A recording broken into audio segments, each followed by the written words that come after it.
You're welcome to my page this day. I am happy to be with you again to share some more light on inheritance rights and administration of estate laws in Nigeria. On that body of law, the first point to note is that beyond the written laws, there is also the body of customs, rules and customs from Yoruba land to Benin to the Igbo land to the north. There is a customary practice that regulates transmission or transfer that regulates inheritance rights for the beneficiaries of any given estate. However, there are also administration of estate laws in our different 36 states.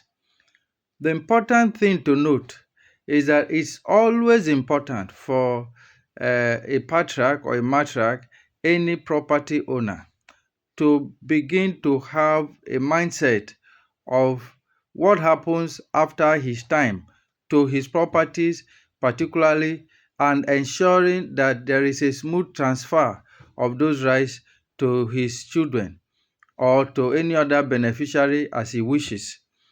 So the body of custom has made substantial provisions. For instance, you have the Diogbe practice in Benin. You have all of the Dawudu practice in which is the head of the family in Yoruba traditional customary inheritance rights. And you have all these laws. And then in the East, you also have, although there have been, various judicial interpretations about the rights of the male child and the female child. So to that extent, you have the body of customs regulating rights of descendants of any given property owner. And beyond that, to make it more solid and more certain, that's why it's always advisable that for property owners and for family men, you ought to initiate or have a will documented to determine how you want or regulate how you want your properties to be shared amongst your beneficiaries. But even at that,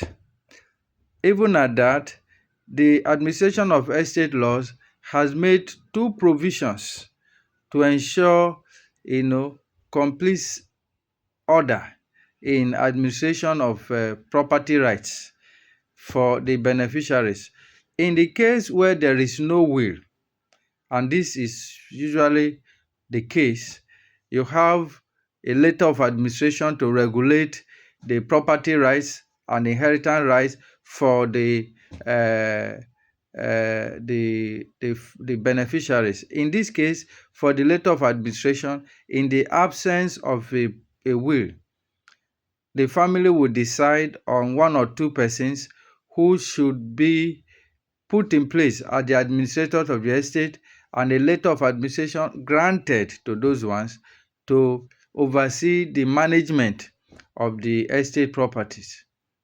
However, in the case of a will, the will ultimately carries the mindset, the demands of the testator, and that will now take effect upon the demise of the testator.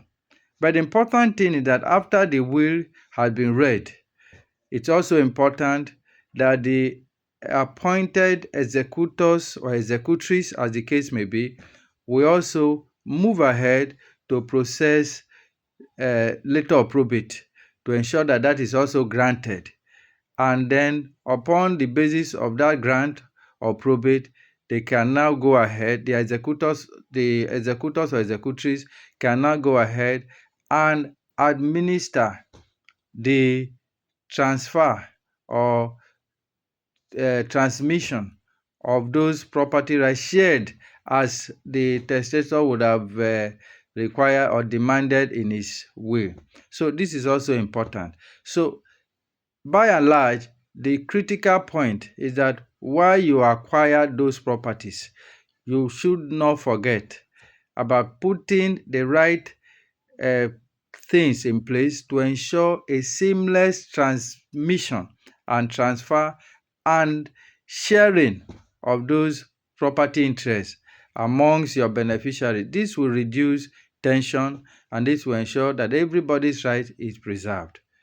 Thank you for having me.